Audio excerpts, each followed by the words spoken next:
What do you do when you have a wick here to the left hand side and the candle is coming down to this area? First of all, you need to identify that, okay, this is a support. Now, whenever you have a wick here to the left hand side, this wick, you need to see whether it's market structure on the smaller time frames or is it just a rejection wick on this current 30-minute time frame. Because the first thing you can see over here is that we had a wick that came down towards 162, 125 and we rejected this area. The same rejection happened over here, and now we don't know whether this candle will reject this area or not. So now we need to identify is what's happening on the smaller time frame to see if we have some sort of a market structure. Now, if we look here to the left hand side, we can see that this is market structure, which means we can bring the support down at this point. The only reason we can do this is because if we measure this wick, this is a 23 pip wick at this point. So even if price breaks below this low of the candle over here,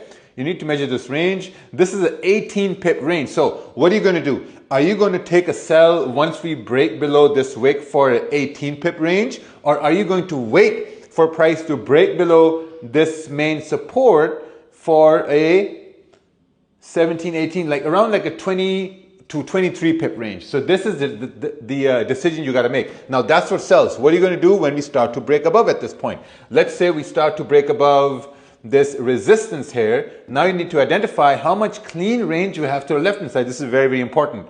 The range we have, this is around 44, 45 pips. Now the decision is, are you going to aim for sells, which has a smaller range? Are you going to wait for buys, which has a healthy range? The decision is yours. I personally want to look for buys at this point. Get it? Good luck.